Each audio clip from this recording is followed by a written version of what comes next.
Alhamdulillah pagi ini kita diperjumpakan dengan Prof. Rauhani.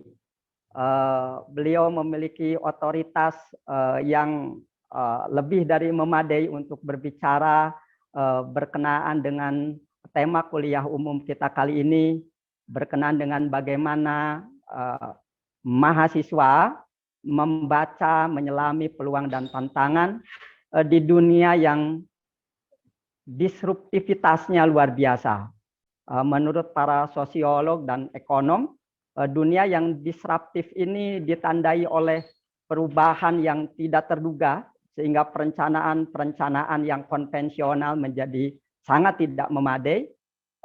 Arah perubahan yang katanya membentuk patahan-patahan fraktal Melbourne, dan beliau adalah sarjana di Islamic Education IAIN Banjarmasin. Beliau mengampu mata kuliah yang ini jelas memiliki kaitan dengan tema kita kali ini. Beliau mengajar di program sarjana dan prasarjana dalam bidang Science of Islamic Education, Educational Leadership, Educational Management, Qualitative Research Methodology, Islamic Education Curriculum, dan juga Contemporary Issue in Islamic Education di program Pascasarjana. Ada banyak penghargaan internasional dari Prof. Rauhani ini. Saya tidak akan membacakannya terlalu supaya waktunya tidak terlalu lama. Yang terbaru beliau ini adalah mendapatkan dari Fulbright Visiting Fellowship in Boston University, dan juga beliau dari tahun 2020 sampai sekarang adjunct profesor di La Trobe University Australia, dan juga tidak kurang dari 8 penghargaan lainnya. Beliau juga dari tahun 1996 sampai tahun 2006 mendapatkan berbagai beasiswa internasional. Yang terbaru adalah beliau mendapatkan bantuan untuk program doktoral beliau di Australian Development Scholarship. Ada tidak kurang yang tercatat oleh saya 20 riset penelitian beliau. Yang terbaru adalah etnografi sekolah penggerak yang diselenggarakan oleh Kemendikbudristek danai dari Palladium on Inovasi. Lalu tahun 2021 beliau juga mengadakan penelitian mengenai Islam and Inclusive Citizenship, dan ini didanai oleh juga Fulbright dan beberapa proyek riset beliau, dan juga ada belasan publikasi beliau dalam publikasi internasional, dan ini sangat terkait dengan otoritas beliau dalam bidang multikulturalisme, dan ini jadi nanti akan memiliki kaitan besar bagaimana kemudian mahasiswa Indonesia, terutama mahasiswa UIN Sunan Gunung Jati Bandung, menghadapi perubahan dengan aktivitas yang sangat dunia kontemporer. Supaya tidak terlalu banyak cakap moderatornya, saya persilakan Prof. Rauhani untuk memaparkan pandangan-pandangannya. Prof, tidak lebih dari 45 menit, supaya nanti kita punya ruang 1 jam untuk melakukan diskusi lebih intens bersama Profesor. Silakan.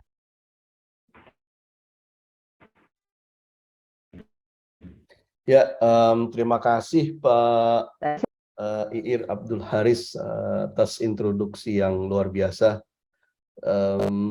Assalamualaikum warahmatullahi wabarakatuh.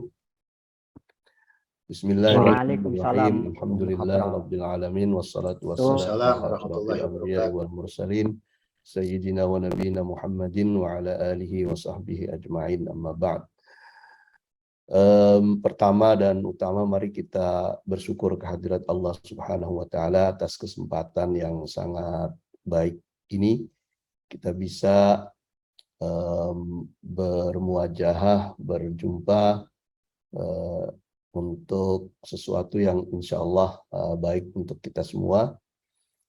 Sharing tentang bagaimana menjadi mahasiswa yang sukses di era disruptif seperti sekarang ini. Yang saya hormati Bapak Dekan atau yang mewakili, kebetulan hari ini ada Pak Wakil Dekan 1 Fakultas Ilmu Sosial dan Politik ya, Pak Muhammad Dulkia, Dr. Muhammad Dulkia, kemudian Pak Moderator, Pak Ir Abdul Haris, lalu sahabat saya, Direktur Pusat Social Science Research ya, Mas Kang Asep, ya, Dr. Asep Iqbal. Kemudian rekan-rekan semua mahasiswa, para dosen yang berbahagia. Alhamdulillah, pagi ini kita akan bercerita, saya akan sharing beberapa hal kepada adik-adik mahasiswa khususnya tentang how to become successful students in a disruptive world. Jadi bagaimana menjadi mahasiswa yang sukses di era disruptif ini. Kenapa saya pilih become ketimbang how to be, gitu ya, how to be students. Saya lebih cenderung memilih how to become successful students karena become itu mengindikasikan sebuah proses. Jadi mahasiswa itu begitu masuk perguruan tinggi tentu dia belum tentu bisa siap untuk menghadapi atau survive di era yang seperti ini, karena mereka memerlukan sebuah proses belajar. Jadi learning organism atau learning individuals yang setiap harinya selalu belajar untuk apa? Untuk menjadi mahasiswa-mahasiswa yang sukses, yang berhasil dalam era disruptif seperti sekarang ini. Ada 3 hal besar yang akan saya sampaikan. Yang pertama adalah tentang era disrupsi, pemaknaannya seperti apa. Kemudian yang kedua, dampak disrupsi terhadap dunia perguruan tinggi. Lalu yang ketiga, ini yang mungkin menjadi inti daripada pembicaraan kita hari ini, itu adalah tips menjadi mahasiswa dalam era disrupsi. Mungkin saya tidak terlalu dalam masuk pada persoalan-persoalan teknis yang sangat kompleks di era disrupsi ini ya, karena itu agak beyond my expertise, melebihi keahlian formal saya. Kan tetapi saya hanya ingin share tentang bagaimana sih sebetulnya menjadi mahasiswa dalam era yang seperti sekarang ini. Dan satu hal yang perlu kita ingat, bahwa bisa jadi yang kita bicarakan ini tentang era disrupsi itu terlalu banyak berpedoman kepada konteks dalam konteks yang lain, di negeri lain, yang bisa jadi di kita dan khususnya di perguruan tinggi kita, hal-hal tersebut itu belum nampak terjadi secara sistematis dan terukur. Jadi itu saya kira perlu kita catat sebelum kita terlalu jauh masuk ke dalam diskusi bagaimana nanti dampak disrupsi terhadap dunia perguruan tinggi kita. Nah, apa yang dimaksud dengan era disrupsi? Orang sering menyebut dengan disruptive innovation, yaitu inovasi disruptif. Disrupsi itu sendiri berarti gangguan ya, atau hal-hal yang eh, berubah atau tercerabut dari asalnya.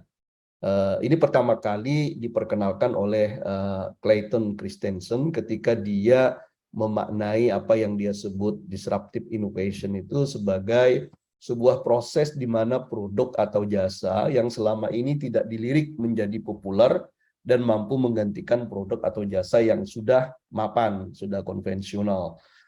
Jadi ada satu perubahan baru yang kemudian ini tadi dikatakan oleh Pak WD1 dan juga Pak Iir, itu mengganggu keajegan atau kemapanan dari hal-hal yang sudah selama ini kita kenal. Jadi misalnya orang sekarang ketika ingin nonton film itu tidak lagi pergi ke bioskop misalnya, mereka cukup berlangganan dengan Netflix ya, tidak harus menyewa video. Mungkin kawan-kawan atau adik-adik mahasiswa yang baru-baru masuk sekarang mungkin belum kenal ketika dulu yang generasi saya, mungkin juga generasi Kang Asep gitu ya, ketika ingin nonton film itu kita datang ke penyewaan VCD, penyewaan DVD. Itu kan dulu menjamur ya di kita di Indonesia ini. Di luar negeri juga di Australia saya ingat dulu waktu saya di sana itu ada penyewaan DVD yang terkenal di sana dan kita sering kalau ingin nonton kita datang ke sana nyewa gitu ya. Kayak orang pinjem di library gitu. Itu tidak lagi sekarang. Orang cukup berlangganan dengan perusahaan-perusahaan penyedia jasa ini, termasuk Netflix, kemudian apalagi Hotstar atau yang semisalnya itu untuk menikmati tontonan. Kemudian misalnya ada lagi yang sekarang juga di kita sudah ada, kayak GoMed itu yang cabang daripada Gojek itu kan. Kalau kita ingin beli obat misalnya, cukup dengan memesan lewat GoMed itu sekalian berkonsultasi dengan dokternya. Sekalian berkonsultasi dengan dokter, apalagi kalau kita memerlukan resep obat tersebut untuk bisa apotek mengeluarkan obat itu dan mengirimkan ke alamat kita. Ini satu perubahan yang dalam tanda kutip mengganggu ya to some extent kemapanan yang sudah ada ya. Dan itu kadang-kadang seperti dikatakan Pak Wakil Dekan tadi, jika perilaku konvensional kita itu terus kita lakukan, maka itu bisa jadi tidak bisa pace up, tidak bisa bersaing, tidak bisa mengikuti perubahan-perubahan yang begitu cepat dan dramatis dari era disrupsi ini. Ya. Nah, ciri produk atau jasa yang disruptif seperti ini itu biasanya gini, akses yang gampang dan masif. Jadi lebih banyak orang yang bisa akses terhadap sesuatu yang dulunya mungkin hanya terbatas, ya sekarang itu lebih banyak. Dan kenapa bisa lebih banyak? Karena biaya produksinya rendah sehingga harga yang ditetapkan itu bisa jadi lebih murah. Kita berbelanja online misalnya melalui Shopee, Lazada dan seterusnya. Itu jauh lebih murah ketika dibanding kita berbelanja secara konvensional, karena biaya produksi, operasional dan sebagainya itu bisa dipangkas sedemikian rupa sehingga yang muncul hanya biaya biaya produk itu saja. Storage-nya nggak ada lagi, yang kemudian pegawai tokonya juga nggak diperlukan lagi terlalu banyak seperti halnya konvensional shop atau toko-toko yang konvensional. Era disrupsi itu kemudian dimaknai sekarang ini dalam perkembangannya itu adalah perubahan yang terjadi besar-besaran yang disebabkan oleh adanya inovasi yang mengubah sistem dan tatanan bisnis ke taraf yang lebih baru. Jadi bisnis ini bisa menyangkut bisnis apa saja. Yang jelas dalam hal ini ada produsen, ada barang, kemudian ada customer. Ya, maka sistem yang selama ini kita kenal, kita lakukan, kita berinteraksi dengan sistem ini itu berubah karena adanya inovasi-inovasi yang membuat aksesibilitas terhadap barang itu tadi menjadi lebih mudah dan lebih masif, kemudian harganya lebih murah, lalu kualitasnya juga tidak terlalu jauh berbeda dengan barang-barang yang dihasilkan secara konvensional. Nah, orang sering mengaitkan disrupsi atau era disrupsi ini dengan perkembangan teknologi digital, ya, teknologi digital yang luar biasa sekarang ini, apalagi dengan didorong sedemikian rupa oleh pandemik. Nanti pada slide berikutnya akan kita bicarakan ya bagaimana dampak dari pandemik itu terhadap proses bisnis kita sehari-hari ya. Dan hampir semua bidang kehidupan manusia terdisrupsi oleh teknologi digital ini. Ya, keuangan kita mengenal, mungkin membuka rekening misalnya tidak perlu datang lagi ke bank. Ini di beberapa negara sudah ada gitu ya. Kita tidak perlu lagi datang ke bank, kita bisa membuka rekening secara online yang verifikasinya kemudian diatur sedemikian rupa, misalnya ada scan wajah dan seterusnya, atau bertransaksi seperti yang terjadi di kita di Indonesia itu tanpa harus ke bank, bisa melalui ATM dan online banking ya. Maksud bertransaksi ini ya misalnya kayak tidak hanya sekedar tarik menarik uang saja, akan tetapi lebih dari itu, misalnya membuka kartu kredit misalnya, atau kemudian menutup, memblokir kartu kredit kita sendiri, itu kita bisa melakukannya melalui online. Lalu e-commerce, menjamurnya toko online untuk memudahkan orang mengakses produk yang relatif lebih murah.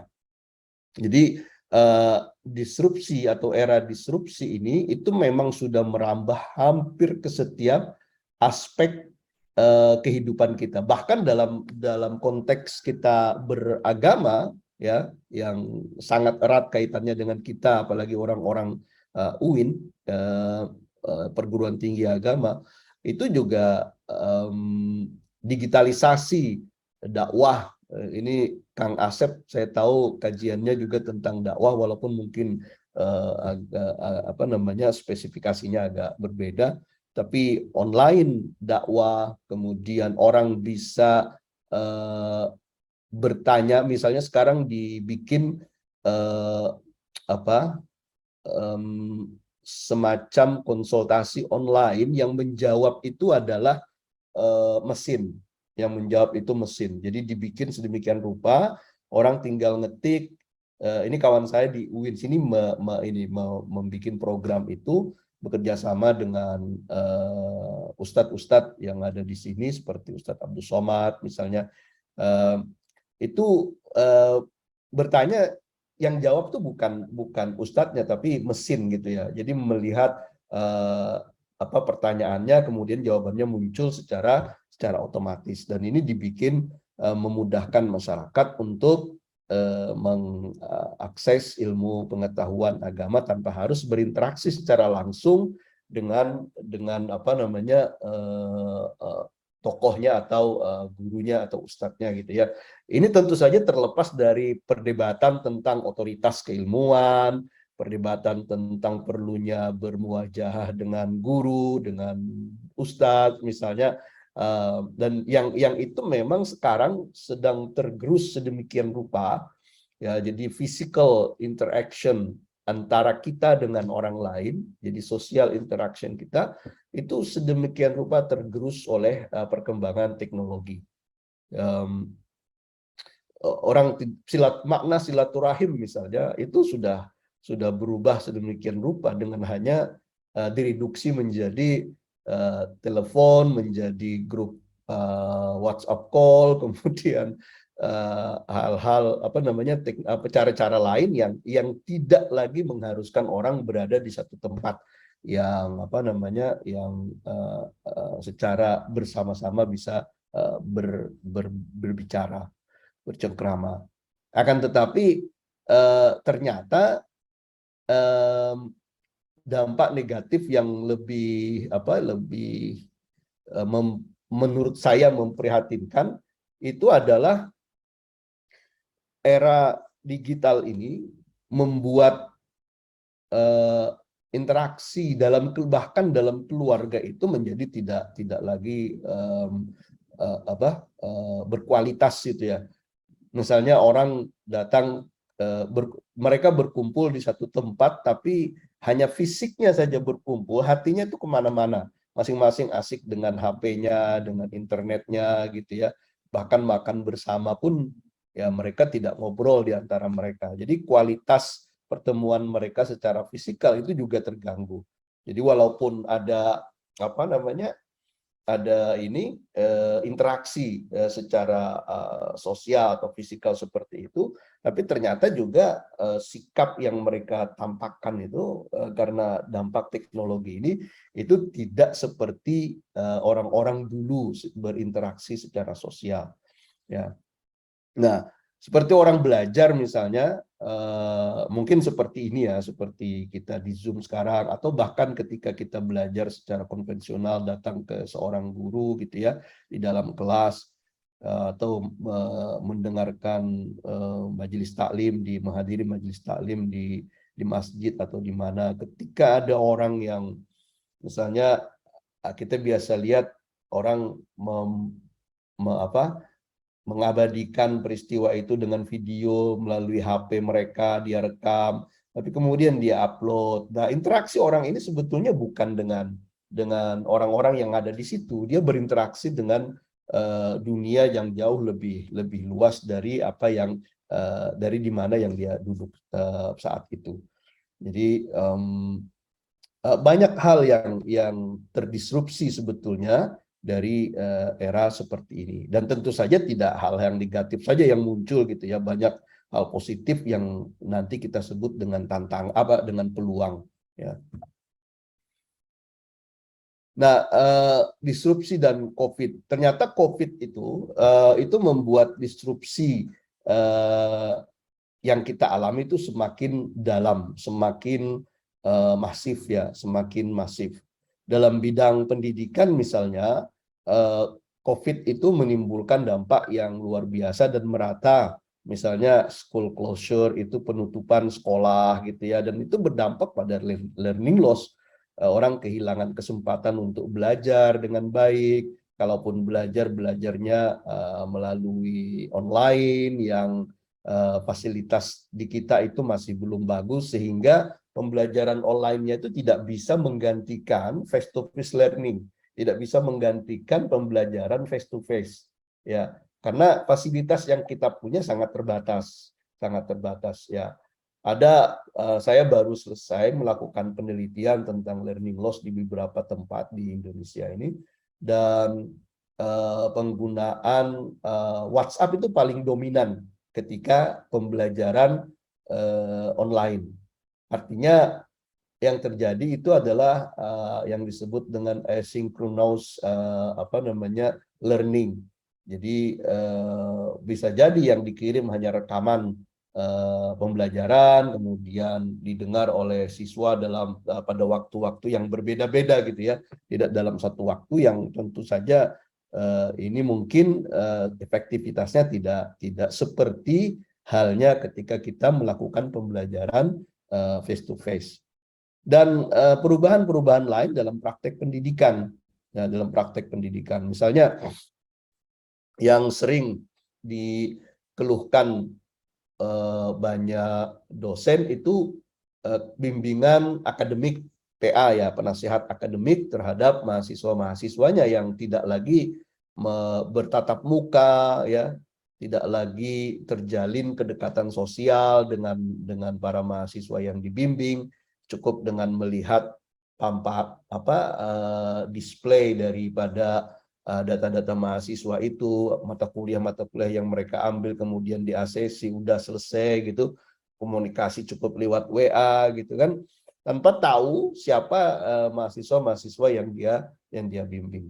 Ini hal-hal yang terjadi karena era digital, dan ini kemudian diperkuat lagi ya, diteguhkan lagi oleh COVID-19 ya.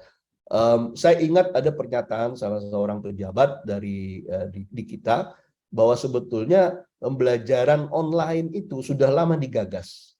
Sudah lama digagas jauh sebelum terjadinya pandemi, kan, tetapi tidak mendapat respon yang begitu baik ya, tidak mendapat respon yang baik dan masif.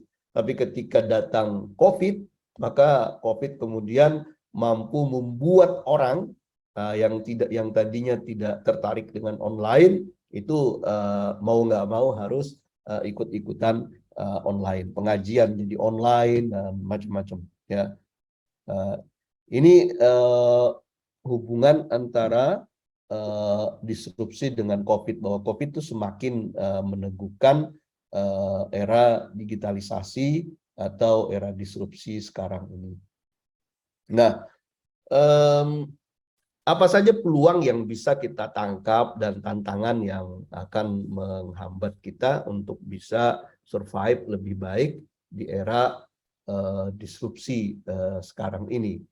Yang pertama, peluangnya itu adalah kesempatan untuk mengembangkan jiwa kewirausahaan.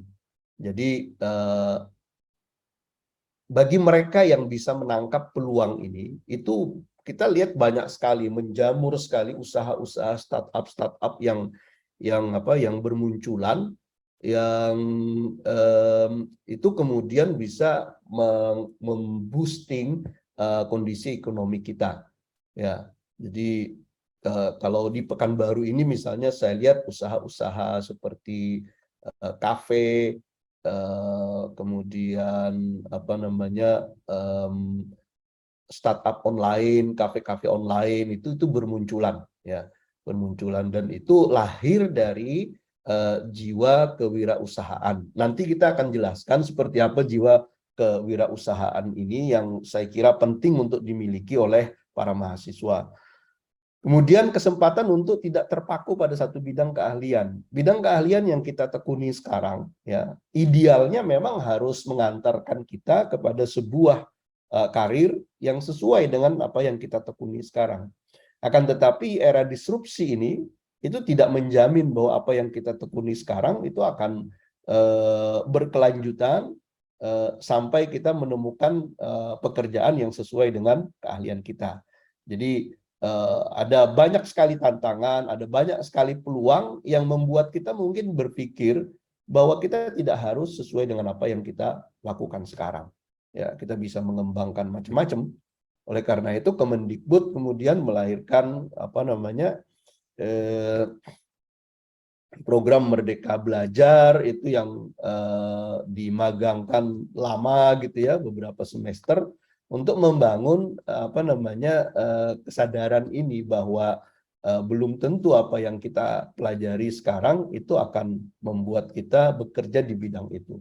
Jadi, dan ini banyak sekali sebetulnya contoh-contoh yang bisa kita sebutkan, yang orang yang tamat S1 itu ternyata misalnya di bidang tertentu itu ternyata membuka usaha di bidang yang tidak ada irisannya dengan keahlian dia pada saat S1, dan ternyata dia berhasil. Jadi kita tidak harus terpaku kepada satu bidang keahlian saja. Ya, jadi ada multiple expertise yang lahir juga dari multitasking yang dimiliki oleh anak-anak sekarang ya, yang mungkin ini tidak dimiliki oleh generasi sebelumnya. Kemudian kesempatan untuk mengasah kemampuan secara maksimal. Tantangan era disrupsi itu sedemikian besar ya, sedemikian cepat. Seperti dikatakan tadi, kalau pendekatan kita masih pendekatan konvensional, kita akan jauh tertinggal. Orang sudah berbicara tentang bagaimana berkomunikasi in the real time tanpa harus menunggu beberapa lama. Tapi kalau kita mendekatinya itu masih dengan pola lama, misalnya Saya kasih contoh ya, di kampus misalnya kalau sistem administrasi kampus itu tidak berubah, masih dengan pola lama konvensional yang mengandalkan surat-surat yang harus diketik di kertas, kemudian ekspedisi yang dari satu kantor ke kantor yang lain itu membutuhkan waktu 2-3 hari gitu ya. Belum lagi untuk eksekusinya, walhasil itu seminggu baru selesai, itu pun kalau tidak hilang misalnya dalam konteks birokrasi kita di Indonesia. Ini tentu akan menjadi sangat ketinggalan dibandingkan dengan kampus-kampus lain di luar negeri yang ketika mau ketika ada urusan apapun itu cukup selesai dalam beberapa menit ya, keputusan bisa diambil. Ini perbedaan yang sangat luar biasa antara sistem administrasi yang berlaku misalnya di birokrasi kita dengan yang di luar sana. Saya ingat, saya kasih contoh ketika saya misalnya masih di Australia ingin mengajukan dana untuk konferensi ke luar negeri misalnya, saya cukup mengirimkan email ke ke, ke di sana ketua jurusan sudah bisa meng-approve apakah dana bisa dikasih apa enggak. Kalau di kita kan tingkatannya masih jauh ke rektor biasanya. Nah, itu ketua jurusan di sana sudah bisa. Saya ajukan hari itu pagi, beberapa menit kemudian dijawab, approve katanya kan, kemudian disisikan ke bagian finance, tinggal saya mengambil duitnya ke finance gitu, tanda tangan kemudian dikirim ke rekening. Jadi sangat-sangat singkat dan sangat efisien gitu ya. Maka kalau kita tidak mengasah kemampuan kita menyesuaikan dengan perubahan yang terjadi sekarang, kita akan jauh tertinggal secara individu maupun secara organisasi. Jadi organisasi kita akan sangat lambat gitu ya. Kemudian perubahan definisi sukses yang tidak lagi singular. Sukses itu tidak lagi orang harus sesuai dengan keahlian. Sukses itu tidak lagi orang harus menjadi pegawai negeri gitu ya. Sukses itu tidak lagi didefinisikan secara secara sempit, akan tetapi sukses sekarang itu didefinisikan ketika orang bisa survive dengan baik pada era disrupsi seperti ini, dan dia bisa berkembang, dia bisa membuka kesempatan untuk orang lain gitu ya, bermanfaat bagi orang lain gitu. Kalau dalam bahasa agama kita itu khairun nasi anfa'uhum linnas. Orang terbaik itu adalah orang yang bisa bermanfaat bagi orang lain, dan ini seharusnya menjadi definisi sukses buat kita di era disrupsi sekarang ini. Tapi di samping peluang-peluang tadi, dan saya kira banyak lagi peluang-peluang yang tidak bisa disebutkan di sini, ada tantangan ketidakpastian zaman gitu ya. Orang tidak pernah menduga adanya pandemi seperti ini. Dan orang juga tidak pernah menduga bahwa pandemi ini akan lama seperti ini. Ya, data dari satu COVID ke varian yang lain, mulai dari apa dulu yang pertama itu, kemudian Delta, Omicron dan seterusnya. Itu ketidakpastiannya itu luar biasa, uncertainty itu menjadi ciri khas dari era disrupsi seperti ini. Kenapa? Karena proses perubahan itu cepat sekali. Proses perubahan itu cepat sekali. Temuan-temuan ilmiah, temuan-temuan penelitian yang mendorong perubahan itu juga sangat masif dilakukan oleh para ahli, sehingga dalam hitungan yang singkat banyak hal-hal baru yang kita alami. Kemudian yang kedua, tantangan itu tadi saya sebutkan perubahan cepat dan unpredictable, tidak bisa diprediksi ya. Dan ini membuat kita tidak bisa santai, dalam artian seperti halnya perilaku kita sebelumnya. Kalau dulu kita mungkin mendengar cerita di adik mahasiswa orang di kampung itu, kalau misalnya kehidupannya itu tenang gitu, tidak diburu-buru oleh apapun gitu ya.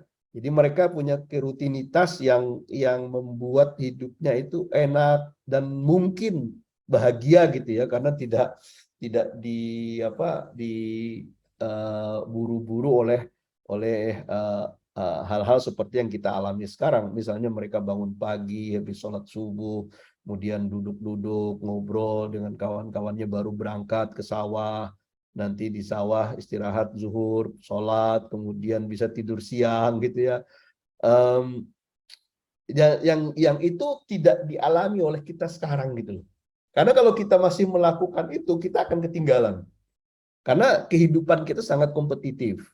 Kehidupan kita sangat kompetitif. Kita harus mempunyai daya saing agar bisa survive, agar bisa survive.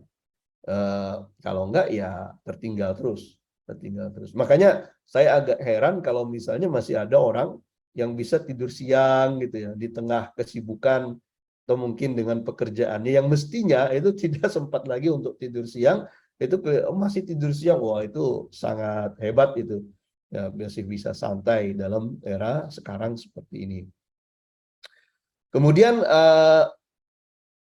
interaksi sosial lebih digitalize, ya, tantangan itu. Jadi seperti yang saya sebutkan tadi, satu keluarga bisa ngumpul secara fisikal tapi hati mereka kemana-mana karena didisrupsi oleh digital itu. Nah, dampak pada perguruan tinggi yang ditimbulkan oleh era disrupsi ini, pertama, perubahan pada pola pembelajaran, ya, apalagi di saat COVID kita mengenal misalnya synchronous online learning. Jadi synchronous itu maksudnya ketika kita melakukan pembelajaran online seperti di Zoom sekarang ini synchronous namanya, bahwa kita berada pada satu platform yang sama dan waktu yang sama, ya, real time. Yang kedua, synchronous online learning. Seperti yang saya sebutkan, pembelajaran melalui WA, mungkin ada dosen-dosen kita masih melakukan pembelajaran melalui WA, WhatsApp gitu ya, dikasih instruksi, coba tolong baca ini, dan itu tidak dalam waktu yang sama, atau lewat email dikirimkan video pembelajaran, suruh belajar gitu ya, kemudian pada pertemuan berikutnya dibahas gitu. Itu namanya asynchronous online learning. Yang ketiga ada blended online dan offline, ya. Bisa tekniknya macam-macam gitu. Ada yang beberapa pertemuan dikasih secara online dan yang lainnya melalui offline. Ini tergantung pada biasanya asesmen dosen terhadap nature daripada proses pembelajaran itu atau kesepakatan bersama dengan mahasiswa, ya. Nah, sistem manajemen perguruan tinggi juga berubah dari sebelumnya konvensional menjadi berbasis digital. Misalnya penilaian kinerja dosen itu sekarang sudah mulai online, tidak lagi seperti dulu menyerahkan berkas-berkas yang numpuk-numpuk itu, kertas yang di print outnya dikirim, dikasih ke KPM misalnya, Komite Penjaminan Mutu. Sekarang tidak lagi. Sekarang sudah melalui aplikasi, diisi online, semua bukti-bukti kinerja kemudian diupload, penilaiannya juga melalui online gitu ya. Ini perubahan-perubahan yang terjadi di kita. Tentu saja perubahan-perubahan seperti ini itu membuat kekagokan yang terjadi yang tadi di kalangan kita, bahkan para dosen gitu ya. Ada yang belum melek digital, yang tidak tahu bagaimana penggunaan aplikasinya dan seterusnya, ya. Perubahan kurikulum juga. Nah, bagaimana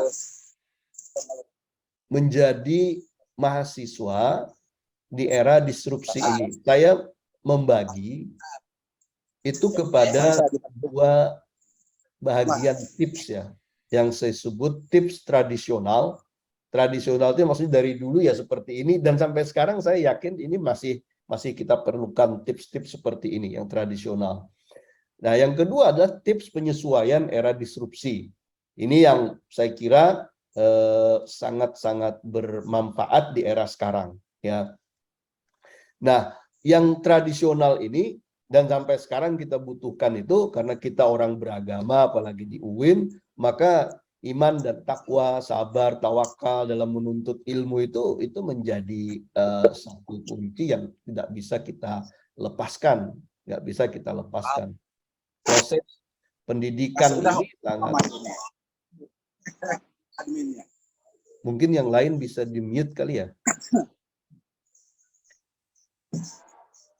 Ya, proses pendidikan yang kita alami sebagai mahasiswa itu tidak semuanya berjalan smooth, lancar seperti itu. Ya, maka kebutuhan kita akan sifat dan sikap takwa kepada Allah, kemudian sabar dan tawakal itu menjadi sangat penting. Ya, agar jangan sampai kita terlalu gembira dengan hasil yang kita dapatkan dan juga terlalu bersedih sampai berputus asa dengan apa yang kita lepas. Ya, dalam Quran itu dikatakan likaila tahzanu ala ma fatakum wala tafrahu bima atakum. Itu kan, jangan sampai kalian terlalu bersedih dengan apa yang hilang, apa yang tidak kita dapatkan. Kan tetapi juga jangan terlalu bergembira bahkan sampai sombong ketika kita memperoleh suatu hasil yang kita inginkan. Ya, itu buah daripada sabar dan tawakal itu. Kemudian yang kedua, hormat kepada guru dan menghargai rekan. Ini saya kira nilai-nilai yang harus terus dikembangkan, dimiliki oleh setiap kita sebagai dosen, mahasiswa, ya. Dalam zaman apapun, baik itu era disrupsi atau era-era yang lain, ini berlaku sampai in every context and time, ya. Kemudian berdisiplin dan terorganisasi. Jadi dalam banyak penelitian itu tidak bisa terbantahkan bahwa orang yang berdisiplin dan lebih organize itu jauh lebih memungkinkan untuk mencapai kesuksesan daripada mereka yang tidak mau disiplin, semrawut gitu ya. Itu dari aspek usaha seperti itu mereka-mereka yang berdisiplin dan terorganisasi ini itu lebih dimungkinkan untuk sukses. Kemudian aktif di kelas dan di luar kelas. Ini juga dari dulu sampai sekarang sangat sangat penting untuk dimiliki oleh mahasiswa. Ya, bersikap jujur dan terpercaya di dalam era digital seperti sekarang ini, di mana akses terhadap resources, literatur itu bisa kita dapatkan secara gampang, maka kejujuran kita di dalam menggunakan sumber-sumber itu, resources itu sangat penting, sehingga kita tidak terjebak pada isu-isu misalnya ketidakjujuran ilmiah seperti plagiasi, mengklaim karya orang lain, itu tidak terjadi. Maka ini perlu dikembangkan bahwa kita bangga dengan karya sendiri, kita harus jujur dengan apa yang kita lakukan, dan kita bisa dipercaya. Ini sangat penting bagi mahasiswa gitu ya, karena kadang-kadang ada dosen yang jeli terhadap karya-karya mahasiswa, tugas-tugas mereka, apalagi tugas akhir gitu ya. Dan memang juga ada sebagian dosen yang tidak terlalu memperhatikan itu. Kemudian rajin, being diligent. Jadi rajin belajar, rajin membaca, rajin beli buku, dan menjadi smart learner, pembelajar yang smart. Pembelajar yang smart ini seperti apa? Pembelajar yang bisa menata waktunya untuk dimanfaatkan belajar secara efisien, ya. Jadi tidak membuang-buang waktu, tapi jika ada waktu yang dia pakai, itu waktunya dipakai secara efisien. Cara belajarnya pun bagus, tidak banyak membuang waktu, akan tetapi bisa memanfaatkan waktu secara singkat untuk bisa menangkap pelajaran yang dia tekuni. Jadi misalnya cara membaca yang smart itu beda dengan cara orang membaca yang tidak kenal dengan metode membaca yang baik, ya. Nah, itu yang tips tradisional. Kemudian tips penyesuaian di era disrupsi ini tentu yang pertama adalah teknologi technologically literate ya. Jadi melek teknologi termasuk untuk proses perkuliahan ya. Jadi bagaimana mengikuti Zoom, bagaimana bertanya ketika proses pembelajaran online dan seterusnya, bagaimana akses library melalui online dan seterusnya. Kemudian berpikir kreatif, kritis, dan untuk memecahkan masalah. Ini yang salah satu dari profil pelajar Pancasila itu, berpikir kreatif ya. Jadi kritis, kreatif. Ini penting sekali. Kita jangan berpikir hanya deskriptif ya. Berpikir deskriptif itu berpikir yang hanya bisa menggambarkan apa adanya tanpa bisa melihat apa di sebalik gambar yang apa adanya itu. Jadi kalau orang dulu bilang itu reading between the lines, membaca di antara baris-baris kalimat itu. Membaca di antara, kan nggak ada tulisannya. Di antara baris kalimat itu kan nggak ada tulisannya. Nah, tapi kita baca yang di situ. Jadi di samping membaca yang tersurat, maka kita juga harus bisa membaca yang tersirat. Ini salah satu modal orang untuk bisa survive di era disrupsi ini. Jadi membacanya tidak lurus-lurus begitu saja, tidak deskriptif, tapi harus mengembangkan critical thinking. Ya. Kemudian mengembangkan jiwa kewirausahaan. Ini ada beberapa kualitas yang terkandung dalam jiwa kewirausahaan ini atau entrepreneurship. Yang pertama, percaya diri. Kita percaya diri dengan apa yang kita miliki, kita yakin kita bisa melakukan sesuatu. Kalau orang lain bisa, kenapa kita tidak, gitu ya. Itu harus menjadi modal kita, menjadi moto kita, menjadi pegangan kita dalam mengembangkan diri kita. Kalau orang lain bisa, kenapa kita tidak? Ini menjadi kunci sukses bagi seseorang, ya. Percaya bahwa dirinya bisa seperti orang lain bisa, makanya mungkin bisa lebih dari orang lain. Ingat nggak ketika Obama misalnya kampanye, itu kan saya ingat motonya tuh yes we can gitu ya. Yes we can. Ya kita bisa gitu ya. Ini membangun kepercayaan terhadap kapasitas yang kita miliki. Kemudian yang kedua, kompetitif. Kita harus mampu berdaya saing. Kita jangan berpikir tentang diri kita semata ya, yang pada akhirnya membuat kita tidak pernah mengukur diri dengan orang lain.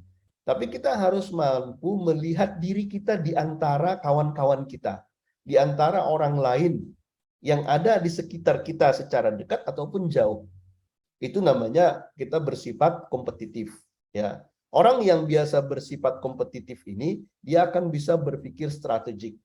Dia akan bisa berpikir strategik untuk bisa mencapai tujuan secara efisien.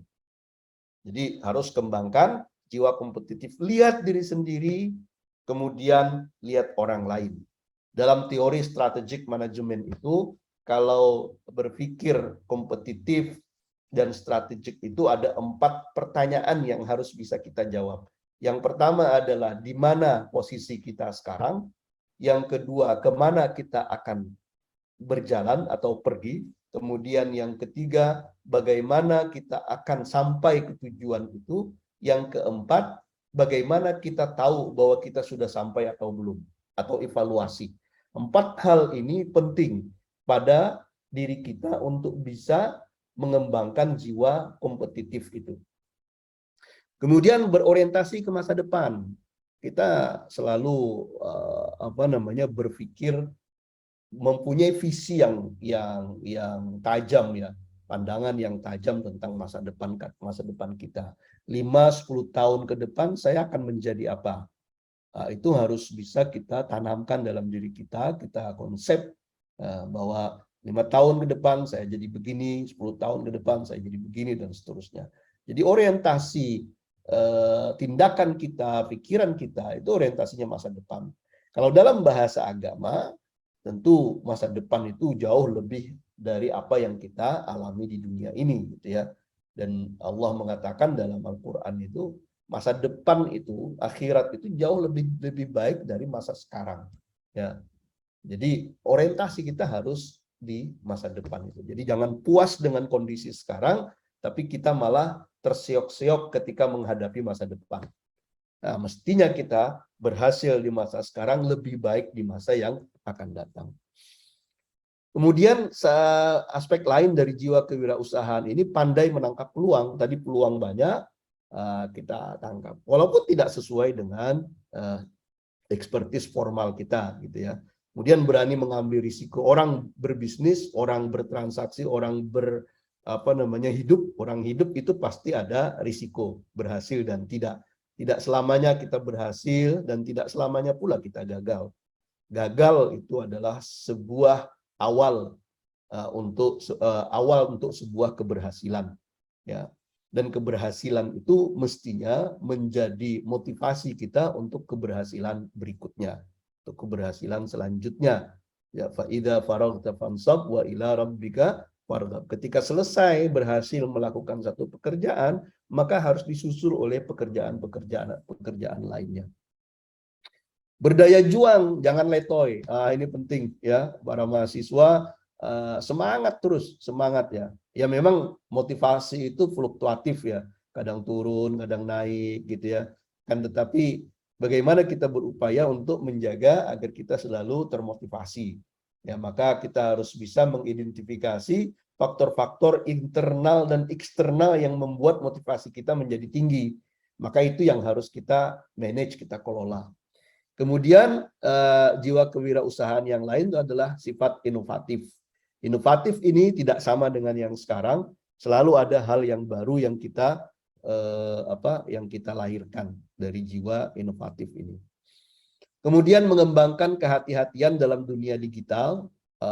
Kita mahasiswa masih muda, hati-hati di dalam berinteraksi di dunia digital. Ya, apa yang kita lakukan sekarang itu bisa terekam sampai kapanpun. Ya, itu hati-hati. Kemudian berkolaborasi dengan orang dari beragam latar belakang. Tadi Pak WD1 ini bercerita tentang keahlian saya di bidang multiculturalism. Jadi di era sekarang kita terekspos dengan orang-orang dari beragam latar belakang. Nah, kita harus pandai berkolaborasi dengan mereka. Kita tidak mesti harus berkolaborasi dengan orang yang seagama dengan kita. Kita tidak mesti harus berkolaborasi dengan orang yang satu daerah dengan kita, atau satu suku, satu bangsa dengan kita.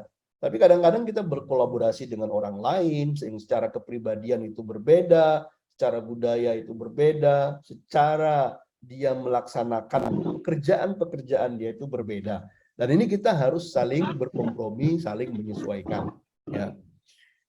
Nah, ini penting sekali. Ya, penting sekali. Anda tidak akan, apalagi kalau sudah kita bisa pergi ke luar negeri, kemanapun gitu ya, kita pasti akan berinteraksi dengan orang lain dan bahkan pada titik tertentu kita akan berkolaborasi dengan mereka. Maka jiwa multicultural itu penting dibangun untuk para mahasiswa dalam era disrupsi seperti ini. Kemudian yang terakhir, dalam list ini tentu masih banyak yang lain yang bisa kita sebutkan, cuman dalam list ini itu adalah mengembangkan wawasan global. Jadi kita harus punya wawasan yang mendunia, walaupun tindakan kita tindakan lokal gitu ya. Jadi ada istilah itu think globally, act locally. Jadi berpikirlah secara global, tapi bertindak secara lokal.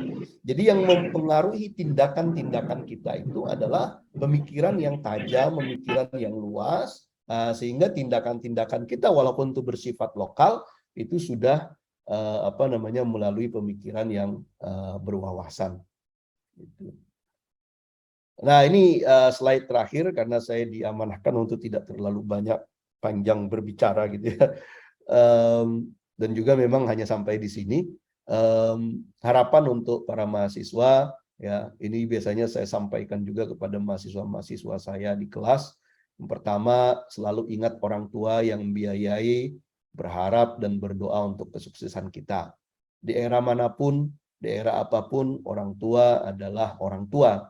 Kita tidak bisa menegasikan bahwa kita punya orang yang menyayangi kita melebihi apa yang kita rasakan dan kita lihat dari apa yang mereka berikan kepada kita. Jauh lebih dari itu. Kemudian rajinlah belajar karena susahnya belajar akan menghilangkan ratapan kebodohan di masa yang akan datang. Jadi susah sekarang tapi ke depan kita akan bisa lebih baik ya. Maka tidak ada proses yang bisa mengeliminasi segala macam kebodohan dan kemiskinan kecuali pendidikan. Bergaullah dengan kawan yang membuat kita semakin dekat dengan ilmu. Seperti yang kita sebutkan tadi, menjaga motivasi dalam belajar itu harus bisa mengidentifikasi faktor-faktor apa yang bisa berpengaruh terhadap motivasi kita. Dikatakan oleh para ahli, para ulama bahwa salah satunya adalah musahabah kita dengan kawan-kawan kita yang mana gitu ya, yang kita pilih. Maka kita pilih mereka-mereka yang juga dekat dengan ilmu ya. Dan kita juga akan dekat dengan ilmu dan juga bergaul dengan zat yang maha berilmu yaitu Allah Subhanahu wa taala.